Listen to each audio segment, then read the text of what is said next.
Okay, good afternoon, everyone. Thank you so much for joining us on this lovely Friday afternoon, at least here in San Antonio. Welcome to Beyond the Production, Opera San Antonio's bi-weekly live interview series that takes our artists and staff off the stage and out from behind the scenes and brings them into your homes to share their experiences and artistry with you. My name is Lauren Meeker, and I'm the General and Artistic Director of Opera San Antonio. And I will be hosting today, as always, with my constant partner in crime, our music director, Francesco Miliotto. Hi, Lauren. How are you today, Francesco? I'm doing great. It's not as sunny now in Chicago, but I think we're going to get there this afternoon. Fabulous. So right out of the gate, Francesco and I wanted to take a moment to say thank you to everybody who was able to join us online yesterday for the Big Give 2020, which is a citywide day of giving for nonprofit organizations in San Antonio. Francesco, do you want to share the good news? Well, I just want to share the news that we exceeded our goal yesterday. Thank you so much, everyone that donated. Yay! Yes, we had set a goal of $5,000 for donations yesterday, and we've now exceeded 6,000 and counting. Amazing. If you're interested in supporting Opera San Antonio so that we can continue to bring you projects like this one, which are free for people to watch globally and here in our community, we would love to have you to head to our website to be able to share a donation. And any donation, large or small, really is greatly appreciated. You can see our donation website right there at the bottom, operasa.org, and head to the donate tab. But thank you, everyone. We're so excited for our 2021 season, which includes our fabulous guest today. I am so excited to introduce you to this woman. She is an extraordinary mezzo-soprano who's based in Houston, who I have known for many years. And if you all in our viewing audience haven't met her yet, she should definitely be on your radar. So let's welcome into the conversation, Cecilia Duarte. Hello, everyone. Hi, Ceci. Hi. How's everybody going? Excellent. Thank you so much for joining us today. I'm very excited to chat with you today. Thank you for inviting me. Of course. So just a little background for our viewers to let you know how Ceci is intertwined with Opera San Antonio. And I'm going to need your help here a little bit, Ceci. You and I have worked together, I think, since maybe the early 2000s, when I was first getting my start as an assistant director and a choreographer at Houston Grand Opera. So I hate to date us, but we've known each other a while, I think. And we've worked on a variety of projects, large and small. You know, you've worked with me as an assistant on the main stage. We've done world premieres together. We've worked with HGO Co., which is the education and community branch. I mean, we've really had a number of opportunities and different experiences. And that's why I'm so amazingly excited to introduce you to our audience. Yes, I'm also very excited. I think it's been, well, at least good 10 years. Yeah. And just as you said, I think the cool thing about this is that as we have worked on different projects together, you know, like every time we see each other, it's like we saw each other yesterday. But we both are doing different things and new things, and then we keep on bumping into each other. So I think this is really, really great. Yes. Evolution, Ceci, evolution. It's there it is. We have a couple people saying hello, like Julia Hammond and Dottie Randall. Hi, Dottie. She said hello, Ceci. So it's already safe to say, Ceci, I think you're loved by our community, and those that are meeting you for the first time today are gonna fall in love. Oh. Absolutely. And Ceci, you know, unfortunately, we have not had the pleasure of knowing each other before, but I was so happy to meet you yesterday. And for me, it's so interesting as, you know, someone that also, you know, speaks Italian, someone that's also a bilingual artist, and and someone that works in a couple of different styles. For me, the interesting thing is what you've been able to do with mariachi operas and all of the operas that you've done that incorporate either Spanish-speaking operas and those styles and things like that. Of course, I always love asking this question at the beginning of the interview, and I always thank Lauren for letting me ask it, is, your background and how you got into it. Because as we were talking about yesterday, everybody has a different path to this career. So if you could talk a little bit about the beginning of your career and then how you blended all of this into Houston and these types of operas is something I think everybody would be interested in knowing. Yeah, thank you. It was also great to meet you yesterday, and I can wait until we meet in person. But yeah, so, I have been a Houstonian for almost 17 years. And, since I got here, I pretty much started working for Houston Grand Opera. I could definitely say that my path as a singer was pretty much built there within the company. I honestly never imagined that I was going to end up singing what I'm singing today. It's been some sort of like a searching journey of this works, this feels right. I was never obsessed with just singing one thing or a specific thing. But I started, finding a way. And then I also started finding the things I could do well. Right. And where I felt at home, which I think it's important for us singers to discover as we go. So, yeah, I grew up singing popular music. I am originally from Chihuahua, Mexico. And funnily enough, I'm going to say I didn't grow up singing or listening to mariachi music. Mexico is so rich in and the culture, the music styles. And honestly, I'm from the North, and it wasn't, so popular there. I didn't grow up singing it or listening to it. I was more into, my mom would sing the style of boleros, which are the Mexican art song. Right. As I call them. And, it's a more romantic style, very sophisticated in their poetry and their music. And that's what I grew up singing, listening to her. And so when I was already in Houston, I started as a chorus member. And I did 5 full seasons. That's when I met Lauren, actually, because I was working for their outreach program department, HGOCO. And we did a world premiere, actually, and where Lauren was the director. And I think that's when we met. I think that was the first one. Yeah. Yeah. So it was nice. It was 2010.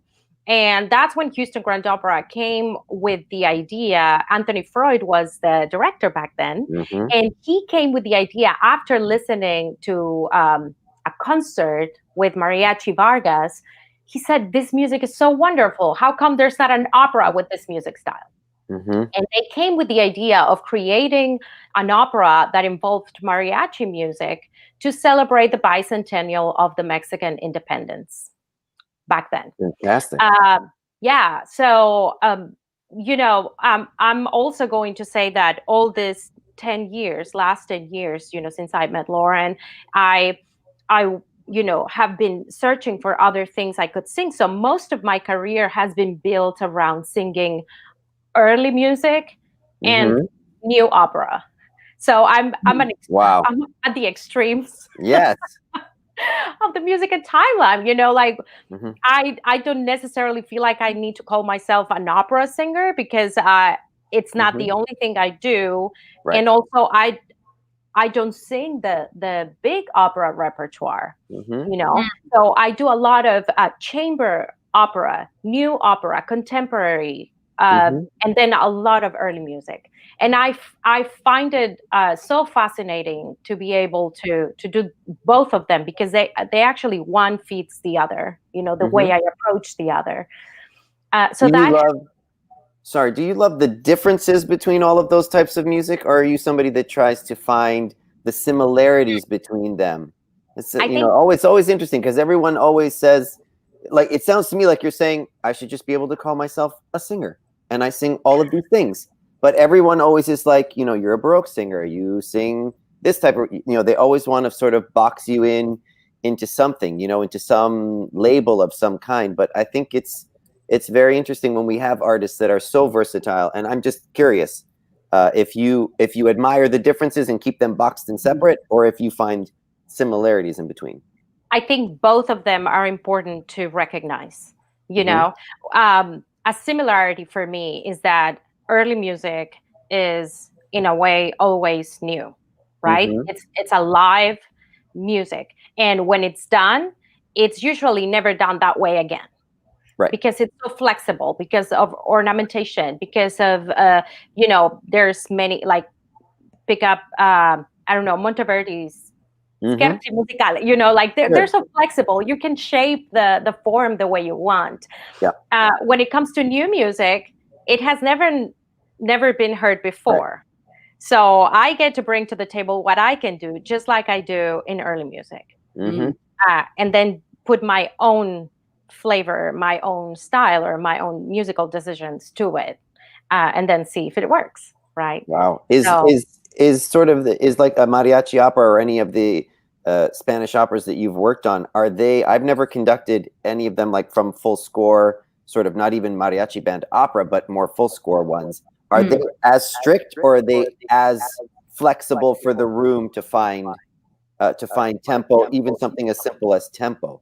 How does that work? And are they free with ornamentation? I'm sorry, I'm just asking all the questions. I'm so curious. No, that's actually very interesting. That's actually very interesting. I think they're usually, in a way, it's strict, pretty much as written. Now, what like it is, yes, but I think what it's important to know is that, at least for me as a vocalist, I think, we tend to think that because I have the technique and I know how to sing, well, then I can sing anything. I think it's very important to delve into the popular style that the opera is being mixed with, because that's what's going to bring that special blend between the two styles. I cannot approach a mariachi opera as if I was singing Verdi, right? And so it is important for me as a singer to listen to the popular singers that do that style well. And I have encountered myself in that situation several times, whether it is singing the mariachi opera or singing an opera like Maria de Buenos Aires. I've been a fan of Piazzolla for a long time. So, I listen to the singers that sing his music, not opera singers that sing that music. The same with music by Manuel de Falla, for example, who mixed flamenco music with classical. Yeah. And so I think that's what's very important to keep in mind, that the essence of the popular style shouldn't be lost within, the training and the, everything else that is gained with the classical training. I'm going to tell you that, and we'll talk more about this, I'm sure. But when it comes to the last mariachi opera that we did, it was the first time that we mixed, that we actually had a chamber orchestra in the pit, and then we had 3 mariachi musicians on stage. The first 2 operas only had a full mariachi band on stage with us. So I think both scenarios represent a different challenge and a different way to approach the music, but it was mostly strict into like what is like following the score as it is written. But our music director, David Hanlon. David, yes. Yeah, I mean, who doesn't love him, right? Oh my God. I miss him so much, and I love working with him so much, because since we started this journey with Cruzar 10 years ago, he got into the style. And I tell people, and I've told him, you are one of my favorite mariachis, really. Because David Hanlon, got to know the style so well. He was telling, you should see him working with the orchestra, telling him, oh, this should be, slide this note like this or like that, like telling them articulation that a real mariachi musician would be asking for. Fabulous. So that was so impressive. I was so happy to do that. So yeah, it's very interesting to see how the music comes together, when in a case like this.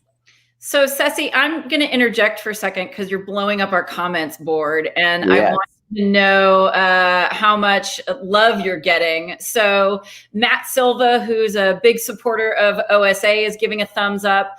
Claudia Chapa, who I know we all know, is saying, "Hola, Ceci." I'm know the next person, Mariana Duarte, who's saying, "I love you, Ceci." I'm just going out on a limb on that That's one. my niece. Jane Gross says, one of your NYC fans. Yeah. Marina Valdez, congrats and bravo. Sammy Serrano, who's one of the artists we work with here at Opera San Antonio, says, "Hi, everyone. Thank you, Ceci, for sharing your experiences." And then, oh my God, you're like still blowing us up. Gladys Roland de Moras, "Hi, Ceci Duarte. So nice to hear you." Anthony Barrete, Ceci. Anthony. David. I can't believe you know Tony. That's so great. From a long time ago. Yeah. Hey, colleagues who are watching, if you can text David Hanlon, tell him to check this out, that we're giving him mad props on the show. So true. Oh my gosh, I'm going to text him. Dennis Aerosmith is watching along with us, who's also a big part of HGO. Ceci is amazing. So you're speaking truths to people, Ceci. I just had to interject and give all those shout outs. Thank you. Thank you. I appreciate it. Thanks for watching. I love you all. Oh my goodness. Yeah. So many like dear people, dear names. And yes, Anthony is saying that. Yeah. Like, tissue. Go ahead, Ceci. Yeah, so we did Away Home 10 years ago. After we did it in Houston, we premiered it in Houston. I went over to Southwest Opera and worked with Anthony, and we had a redo. One of my favorite Home. Without me, Mr. Crazy. Interesting. How dare he? I'm sure it was wonderful. I'm so glad that piece has had life. That was really special to work on. And a lovely way, maybe to segue a little bit into more of what we'll talk about later today. There are a lot of companies. Houston Grand Opera is one of them. Tony Barese's Opera Southwest is one. We are one. A lot of these southern states that have close ties or connections to Mexico have large Hispanic communities. Yes. And one of the things HGOCO did in particular with this piece that we worked on, Away Home, was start to develop repertoire that would speak outside of the bounds of sort of the top 10 rep and really is for and by the communities that surround the Opera House. And that was a real aha moment for me when I got to work on not only a piece that was brand new and had life and breath and change and evolution in it, but also was exploring different topics and different viewpoints than some of the rest of the material we were typically addressing. Yeah, I think that's, for me, with doing these operas, it's been very, very special and interesting to see the reaction of people. And, with operas like Away Home, and then on the same year, when we premiered Cruzar La Cara de la Luna, it was so special to see and feel the energy of a full theater where a lot of the people were speaking Spanish. And it was so cool because a lot of my friends were posting on Facebook saying, I feel like I'm the immigrant here because people around me are speaking Spanish. And it was great, because we merged two big audiences, the people that love mariachi music and had never seen an opera, and then opera goers that didn't know what mariachi was about. I'm going to throw this comment up for you to see as well. Ceci, maybe you can help us with a little translation. That is my mom. Yay! So, she's so proud of you. Yes. Gracias, mami. Te amo. Oh, fabulous. Yeah. We love family support. Yeah. And all of them are in Mexico. I left 17 years ago, and all of them are there, but I feel their support. They're my rock. Yeah. Another great comment. And Julia, we're going to talk about this more coming up in the interview.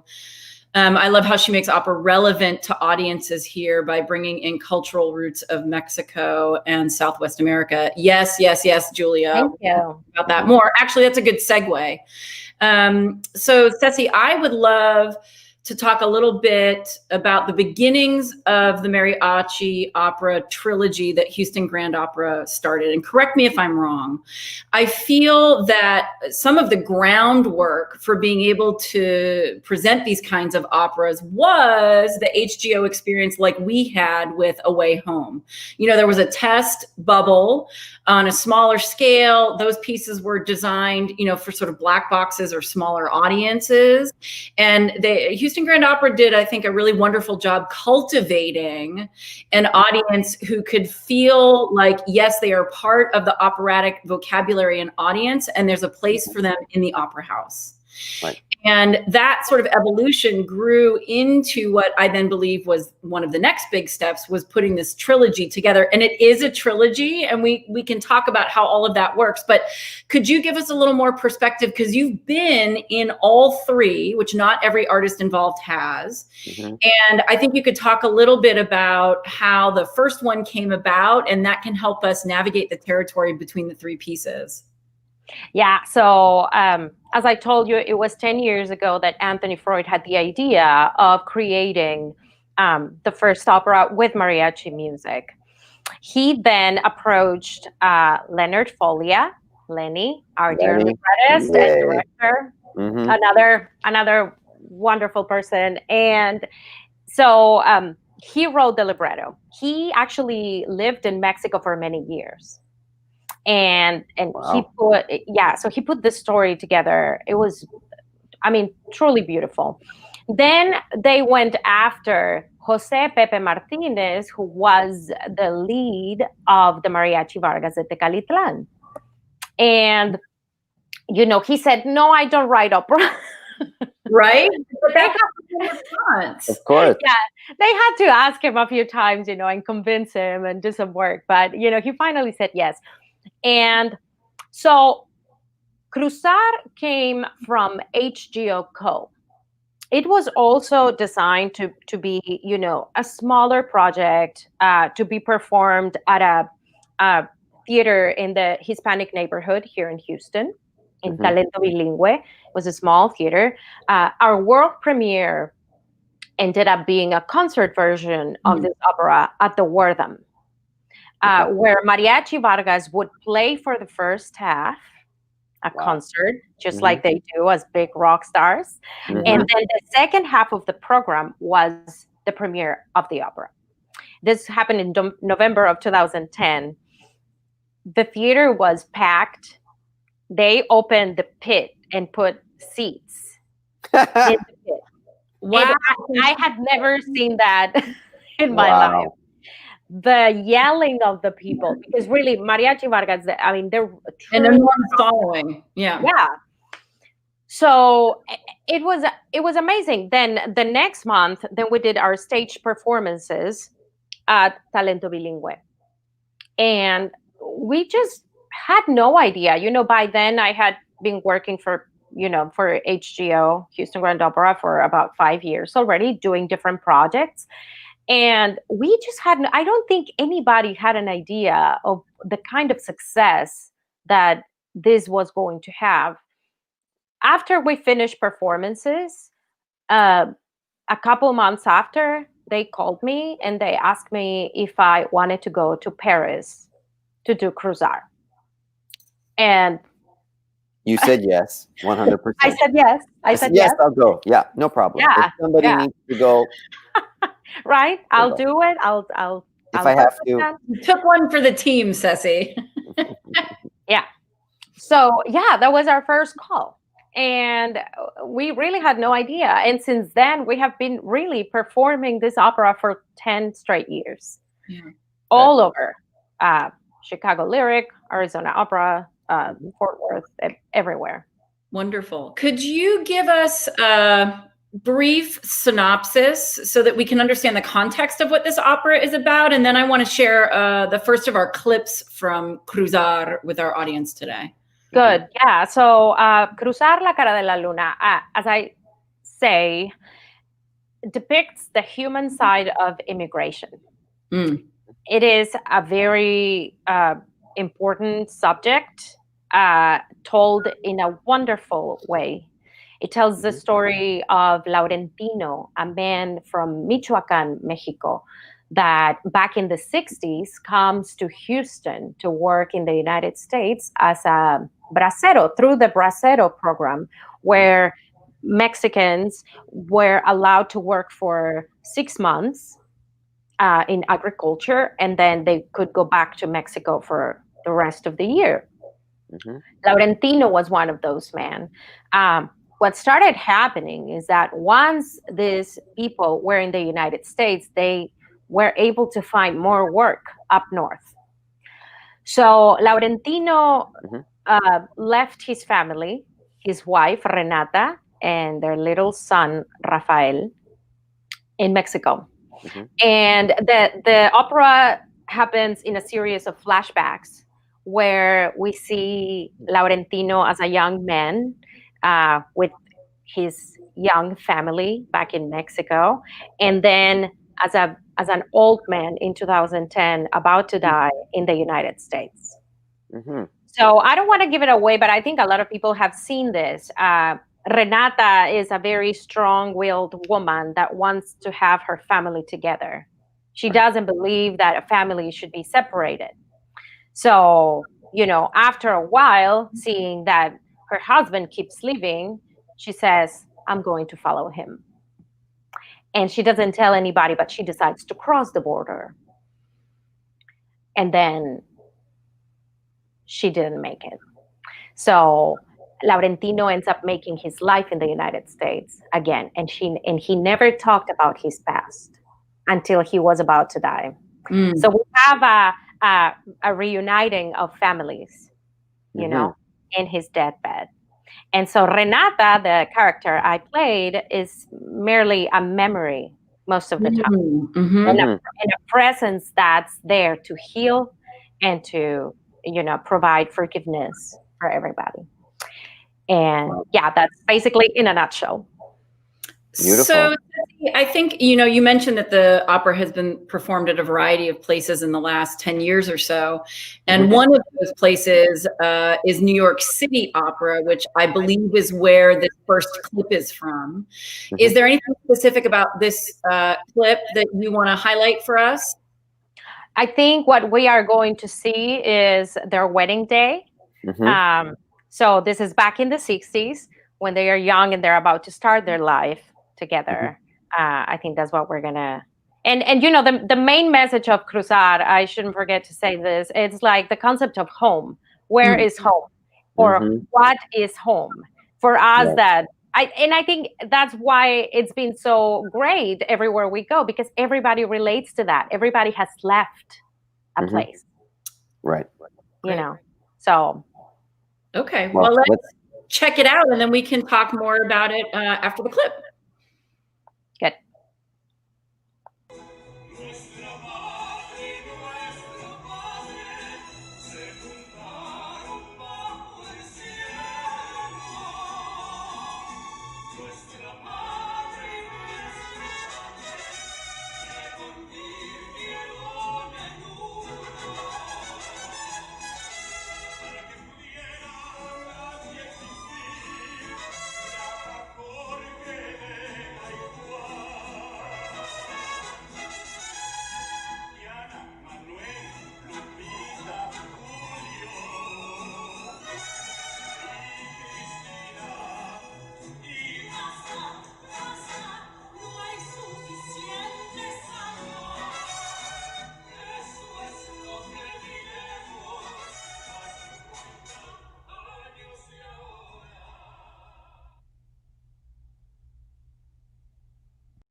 Great. It's so fun to get a flavor of that. So before we move on, I want to chime in with two other comments just so people know we're seeing them. And I think we will address some of this as we come up. Matt Silva is saying, have there been any operas featuring boleros? And I know when we get farther into our talk about the trilogy, we're going to talk about mixing musical genres. So, Matt, I would say hang tight. We'll get to that. And Amy Hutchinson is saying, thanks, Tony, for sharing. I think Tony Barese just shared our live stream, which is great. Thank you, Tony. And it's saying, hi, y'all. Glad to learn more about Cruzar. I'm so excited to help share you in this piece with everyone. Absolutely. Yeah, fantastic. So thank you for being a part of that today.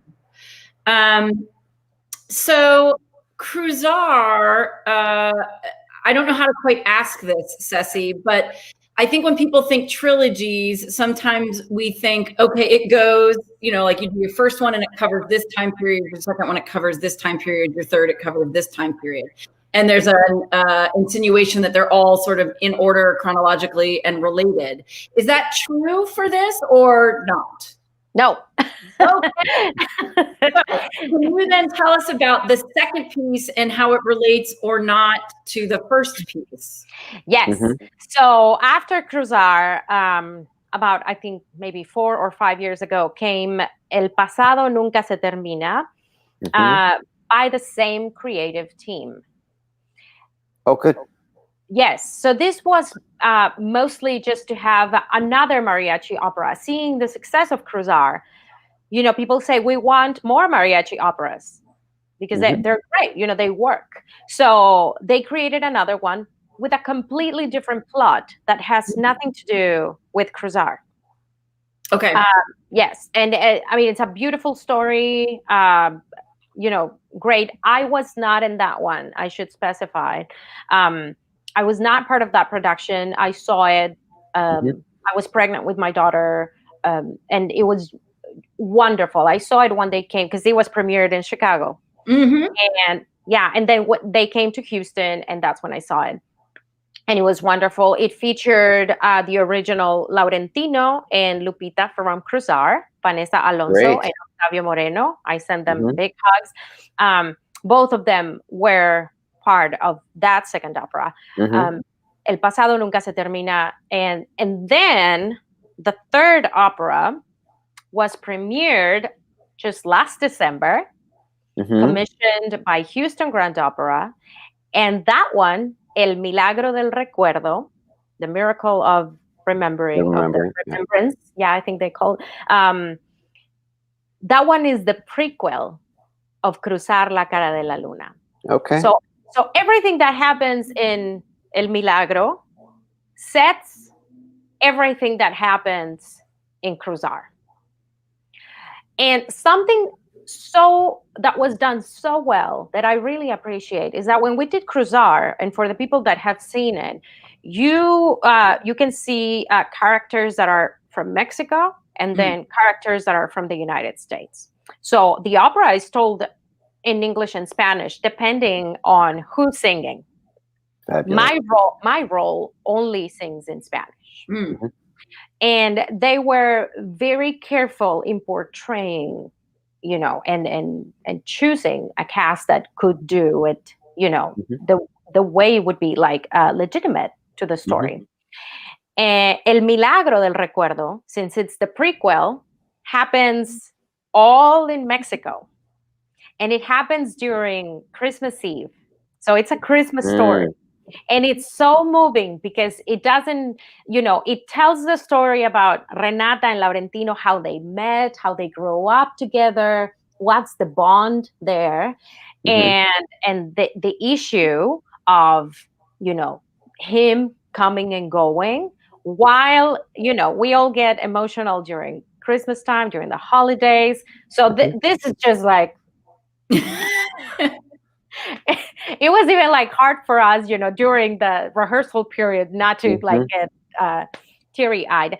But it's a beautiful story. And that one is all in Spanish because everybody involved, it's only from the town of Michoacan. Right. So let's share another clip because I want to see the connective tissue in particular between the first and third pieces, between Cruzar and Milagro, since those are the stories that unite. So we have one more clip from Cruzar, and I believe that this one actually is your aria and it's a clip from HGO. Can you set us up a little bit for what we're going to see here, Ceci? Yes, I believe this clip is from ¿Quieres bailar? Shall we dance? This is a moment after we see Renata dying in the desert. People think she's gone. But then, after years come by and Rafael, the little son, grows up, he grows with a lot of resentment for his dad and never sees him again. And, his dad, Laurentino, looks for him and say, I'm your dad. I'm here. I want to be close to you and be with you. And he totally rejects him. It's a very powerful and painful moment. And Renata comes to Rafael, her son, in a dream. And this is what we're going to see. She is saying, only forgiveness will bring us happiness. So in her dream, she convinces him to forgive Laurentino while they dance like mother and son. It's a very sweet and beautiful moment. And I like to call it my Broadway moment because I'm singing and dancing. Fabulous. And I feel so proud. But anyway, yes, that's the clip we're gonna see. Fabulous. Let's check it out.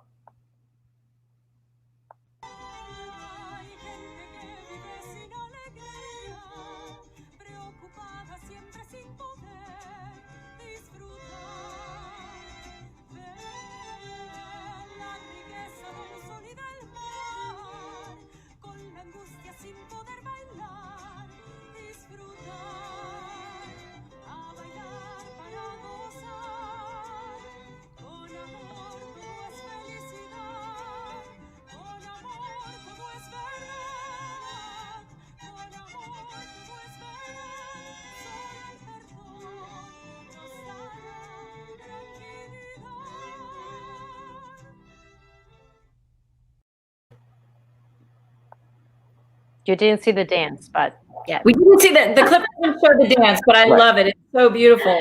Yeah. Thank you. Really gorgeous.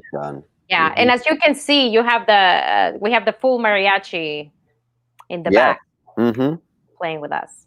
Gorgeous. I love it. So one of the things that, I should just give you some props are coming in for you. Dottie is saying such a moving, beautiful work and performance. So congratulations, Ceci. Thank you, Dottie. And here Mela is saying, beautiful, Ceci. Congratulations on your accomplishments. We love you. That's my aunt. Oh, yay. I love family time. It's so great. Yeah, gracias. We agree. Yeah. So, one of the things that's interesting, I think, as we then segue into talking a little bit more about the third piece, Milagro, is these operas aren't separatable into it's just mariachi or it's just operatic sound. I'm going to harken back to Matt's question about, are there any operas that have boleros music? Can you talk a little bit about the combination of musical art forms that go into these projects, in particular Milagro? Yes. So, so within the mariachi genre, the style, the mariachi is the band, right? They play a variety of rhythms that have a name, right? Huapango, sure. One of them is bolero. A bolero is the style of the song and the music that is mellow, more romantic, more lyric. Luckily for me, most of Renata's music is in bolero style. So I could identify with it. And I was like, I know how this sounds. Of course, I listened to a lot of mariachi singers in preparation for this, but I knew I needed to bring that lyricism, that comes from bolero music. And that was very helpful. So to answer Matt's question, I think within this mariachi operas, it's not like the whole mariachi opera is done in a ranchero style, right. But it includes all these different rhythms. Like you heard now, Quieres Bailar, right? That's So it has a different feel. So and that's how varied in rhythm and style is this opera, as well as the singers. We have like legit opera singers, and then we have a real mariachi singer, Vanessa Alonso, who is like, that's what she does, and she's wonderful, because when she sings, like, you can really, like, that's the experience of a real mariachi singer. And it's beautiful because you hear all these different colors, mixed together. Now, when it comes to Milagro, as I said, this is the first time where now, we came from the education department. Now Milagro was a main stage show. Right. It was featured and we were on main stage. And then we had an orchestra, just like any other opera, right? So the first two, Ceci, those were just with the mariachi band, and then this added in that orchestral element. So that sort of changed the soundscape and the style of the show. Yes. Okay. And something very moving was that Pepe Martinez passed away several years ago. And then it was his son, Javier Martinez, who wrote the music for Milagro. And so it's like and because Cruzar and Milagro are together, they go together. It's like a very special link, in between what Javier wanted to do and like continuing, the message that his father, got started with the music. And it was beautiful. So yes, we had an orchestra with, featuring the other mariachi instruments, trumpet, violins, right, with a harp. And then on stage, we had the rhythm section, the guitarra, guitarrón, and vihuela, played by a wonderful trio Chapultepec, who I think they're based in San Antonio, and they're wonderful, wonderful musicians. So they end up being part of the cast. They were playing, they were singing with us, and moving around with us as part of the town. And it was definitely a different experience to have that. Right. So here's some more shout outs. I think we all know this fine gentleman, Perrin, who's the managing director of Houston Grand Opera, and who, we all owe a lot of the successes of these trilogies to his work there and inspiring these pieces. Yes. Jane Gross is saying, so glad I got to see both in-house and Cruzar in 2 productions, and we'll happily see them again. So they're having a life, which is so fabulous. Yes. Veronica Lopez is actually our artistic administrator here. And something new about her, to hear that she's taught mariachi for 5 years. Wow. And how cool it is to see the 2 artworks come together. I think that's what makes these pieces so special, is pushing the boundaries on what it means to be opera, and how musical styles can evolve and combine and create something new. Yeah, I think that's so important to recognize. I'm not saying that the whole opera industry is shifting in this way, but the fact that we have these other options to present stories that are meaningful and important. Everybody that has seen these mariachi operas come and tell me, you told my story, that's me, or that was my mom, and it's not necessarily people from Mexico only. Right. Yeah. No, and I think it's really important to note and say that, like, even just the fact that these operas are continually being done is success number 1 already, because if you write let's just say a straight opera, a contemporary opera, great, someone commissions it, a house does it, and then where's the second performance? Where's the third? You do a co-production, the 3 or whatever opera companies do it. Where's the 4th performance? Yeah, right. I mean, that's the tough thing, right? So the fact that you've had such success and such community engagement, and that, I mean, just for me, it's a difficult thing, in positions like mine and Lauren's, commissioning things or whatever it is that we're working on, is not just to see sort of the birth of the piece, but to see it continue. That's the hard part of this. And there's something to be said that operas like this are having that kind of life, not just birth, but life. Yes. That is amazing, and tells you exactly that you're doing the right thing. And places like HGO and Opera Southwest and us, hopefully all of these places, that this is something that we need to do, and that we can lean on going forward, and that we know we can reach out to our communities, and that it's going to be successful. Yes. And I think what's so powerful is that because we tell stories of people that exist nowadays, Mm-hmm. you know, I think part of the success, it's also the way they're being told, you know, Right. having a librettist and director like Lenny, for example, Exactly. and the way he wants us to, or, you know, he wants to tell the story through his advice and the honesty that we work through telling the story is, I think that's part of the big power, you know, that we are not just like performing for a huge audience or like singing out, but it's like, keep it honest, keep it intimate, just like, and for me, you know, as Renata, is like, I always have to keep in mind, like, this woman exists. Yeah. Right. You know, I cannot overact. I cannot, you know, it's Right. like always keeping that like sense of respect of telling a story that's actually real. Right. And I think that also helps, you know, bring it without, you know, more than it should. So right, and it helps the immediate connection to the audience. It's just absolutely immediate. So I think we're having a Texas Opera Company moment here. Yeah. So Perrin Leach, again, managing director of Houston Grand Opera, has said, these pieces have been huge successes everywhere because they are brilliant pieces of musical theater. We don't need to define what they are. They are fabulous theater with beautiful music and amazing singing. Thanks, Perrin. And Perrin, thank you for creating these. Thank you for giving artists like Ceci a voice to continue that. I mean, I think the opera industry owes a large debt of thanks to Houston for having this kind of vision.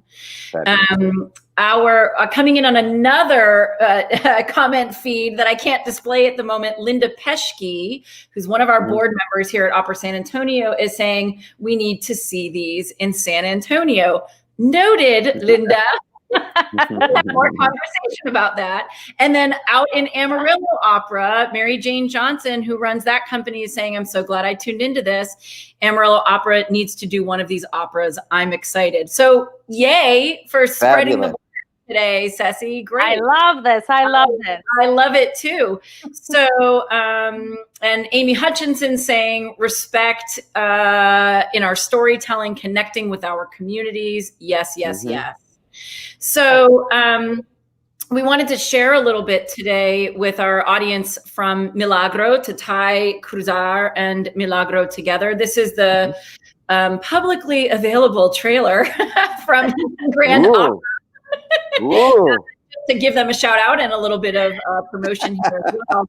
This one, unlike the other two clips that we've seen, so our viewers understand, is a trailer. It's a mashup of a number of different moments throughout the piece, but I think it'll give you a sense and quality of the production, and I think it will obviously allow you to hear that change of musical style, or the incorporation of more musical styles that Ceci's been talking about. Awesome.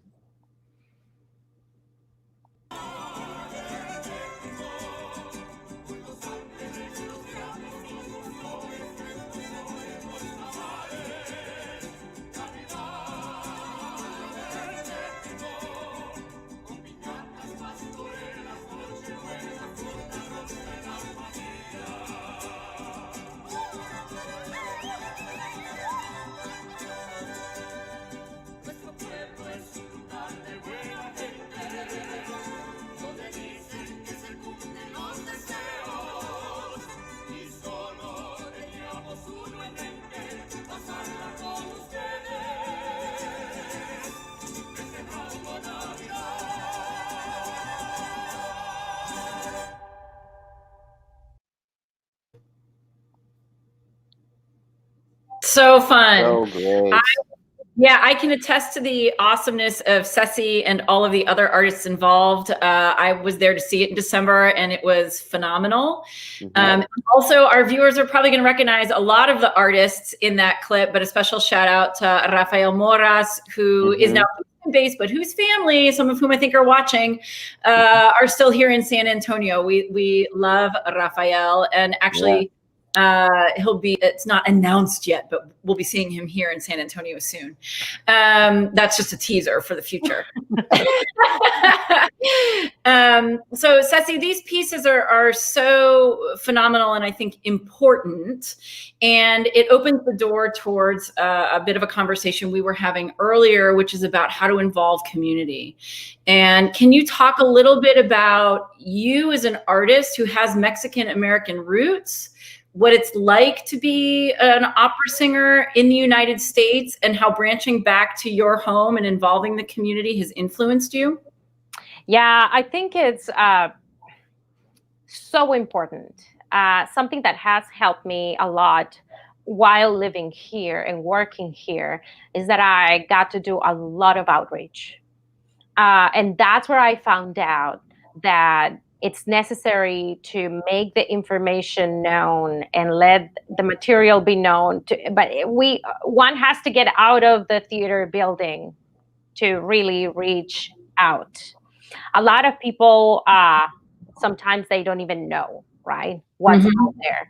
And then we have this preconception, right, of like, oh, opera, I need to have a lot of money, or I need to know a lot about music to be able to understand it or to appreciate it.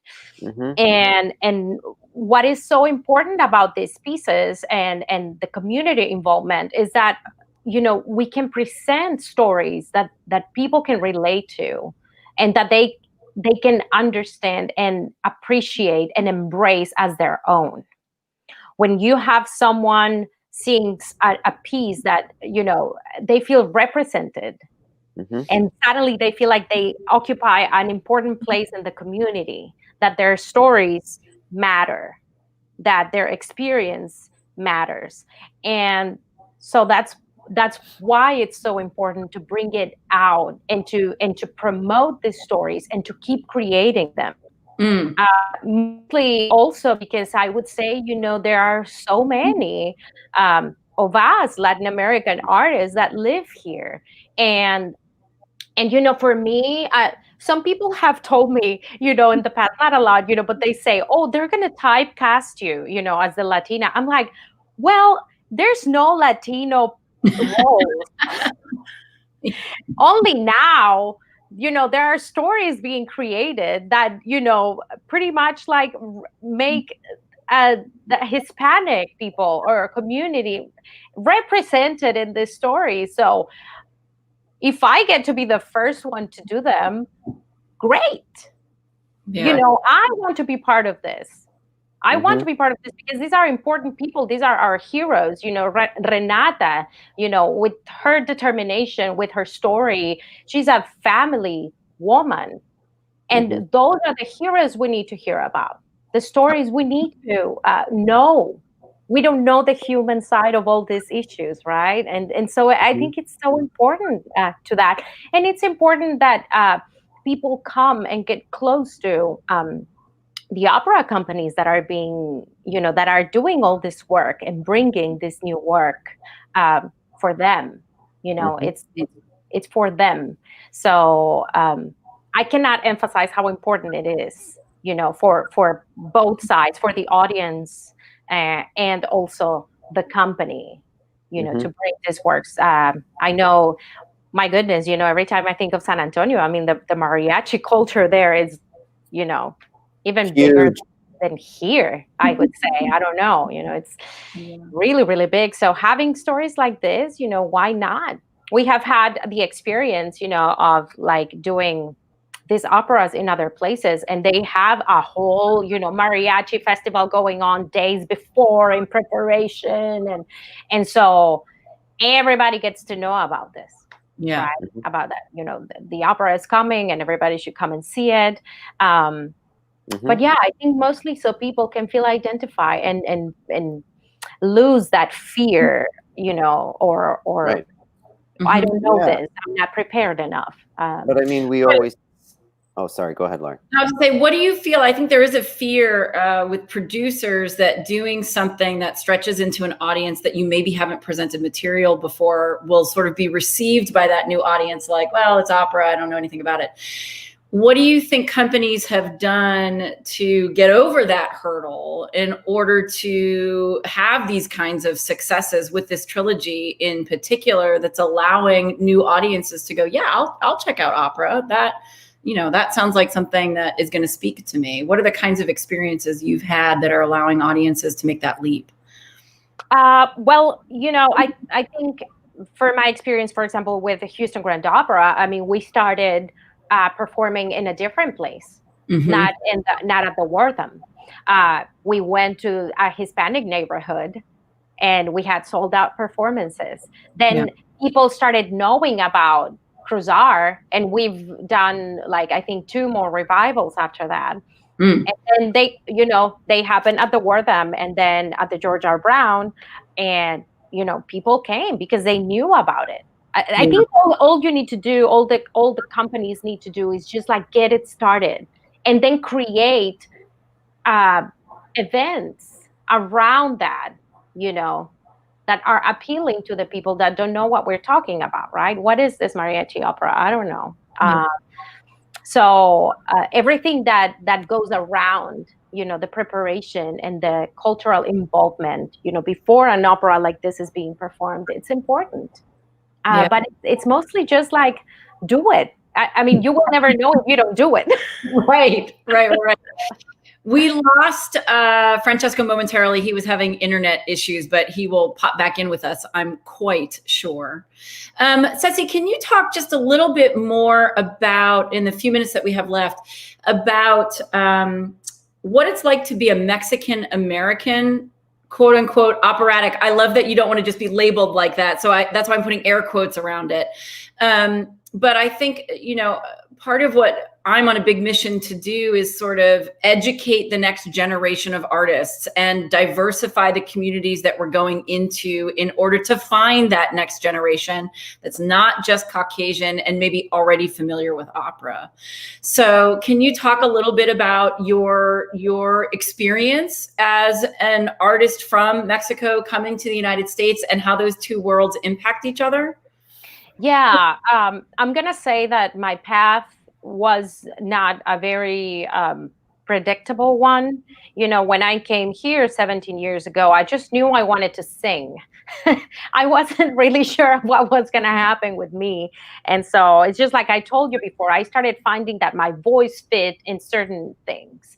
And that's how I kept knowing. And, I think hard work, discipline, who you are as an artist, to me, it was always very important. Every time I meet someone new, like when I met you, she's going to be my director. And, you try to make the best of the moment, of the experience. And that's how, this person now, and then you'll keep meeting other people. It's like a big package of things that one must do as we move along. Right. And I think it's important not to give up. For me, it was a very instinct-based in the way I did things. One day I decided 10 years ago that I needed to stop being in the HGO chorus and doing outreach. And I said, I want to put myself in an uncomfortable situation and then see what else I can do. And then they invited me to do Cruzar. And, but then I remember calling all the artistic directors in town. Houston is so great and so rich in the companies and the people that work here that I called almost everybody and said, can I just go sing for you? Would you give me a chance? You don't know me, but hey, I want to sing early music. Can you do this? And so that's how things started happening. And it's not a fast process. I think it's very slow. Even if you do more than I did, which is like most people, you have to wait. It's a developing, it's a work in progress. And I think even now I feel like I still have places to go, I don't feel like, oh, I'm settled. No, I keep working. I keep wondering what else can be new. in what I do. And yeah, I mean, it's just about being brave and also being very true to who you are. That has been like a very important thing for me. You know, never forget who you are, where you come from. Keep learning, keep getting better. Always in a positive way, and with gratefulness, you know, for every opportunity. For me as a Mexican person, you know, I'm the only, maybe the first person in my family that has left the country. So I've, you know, I'm on my own. All my family's there. I have 4 brothers. I'm the youngest. So it was not expected that the youngest and the only girl was going to be just got there. But it's important, you know, put yourself in an uncomfortable situation and try. As I said before, you know, with the companies, we will never know if we don't try. Right. We have to dare. So. Well, Brian Yeakley, who's an artist we've heard here in San Antonio, is saying, yes, I agree. Just get it started. The best advice I've ever received, especially for the arts. And we couldn't agree more. Yeah. And Veronica's chiming in again to say, I think historically there haven't been many opportunities for the Hispanic culture to be celebrated in traditional entertainment areas. And maybe even more so, you know, specifically within opera, there hasn't been a lot of opportunity, which is what makes this trilogy and the premieres that we did at Uchioko even more important. And Mariana said, yes, knocking on doors. That's the way to go. Yeah, we couldn't agree more. Yeah, definitely. And, you know, like it's been like an honor and such a pleasure to play a role like Renata, because I put together 2 worlds that I love. I get to sing, I get to act, I get to work with amazing people, I get to represent my culture, and you know, to me that's one of the most special things that have happened to me. And dance. I love singing other things and doing other things, but you know, Cruzar and Milagro have a special place in my heart because of that, because I get to celebrate who I am, and I feel like I'm in my own skin. I'm not pretending to be you know, necessarily someone else, and so I feel really close and attached to the story. Wonderful. Fabulous. You know? So great. I'm going to let our board member, Linda Peschke, who's chiming in again, have the final comment. She says, fabulous interview today. And the takeaway, just do it. Yes, I think she's right. I think we have a lot of work to do and we need to just do it. And thank you, Ceci, for being an extraordinary artist who's helping to just do it. Oh, thank you. Thank you so much. Thank you so much. It was such a fun conversation. Thank you for inviting me. And thank you to Francesco, although he left us. But it was a lot of fun. And thank you for letting me share my experience with you. Of course. Well, we're so grateful that you were able to join us today, Ceci, and I hope this is the first of many opportunities we get to chat with you and to expose you not only to our community here in San Antonio, but of course, across the globe as people are watching both now, and thank you to our viewers, and later for anybody who might be watching online. We are going to keep this video up on the OSA YouTube channel and our Facebook page. So spread the word for anybody who's watching today. Your friends and colleagues can check this out at any time if they happen to miss the interview today. And to let everybody know, the next Beyond the Production will come up again in 2 weeks. And I'm going to give a little drum roll to Francesco, who's going to be leading the conversations for the next couple of weeks, as I am headed off to Houston Grand Opera, which we've been talking a lot about today. We're about to start filming 2 digital productions. The first is Vinkensport that we're filming on location. That's a relatively new opera composed by David T. Little. And that is going to be available through Houston Grand Opera's website and Marquee TV, in addition to the second piece that I'm working on there, Mozart's The Impresario, which is also going to be a digital film. So we're cutting our teeth in some new territory and in new ways, which I know Houston Grand Opera is always about. So I'm very excited to have that collaboration. Those premieres are going to come out on October 23rd and November 27th. You can find out more about them on both Houston Grand Opera's website and, of course, on Opera San Antonio's website. So thank you, everyone, for joining us today. Help spread the word on the awesomeness of Ceci Duarte. Thank you, Francesco, as always, for helping guide us through this interview. And we'll see everybody again in about 2 weeks. Thank you so much. Gracias. Bye.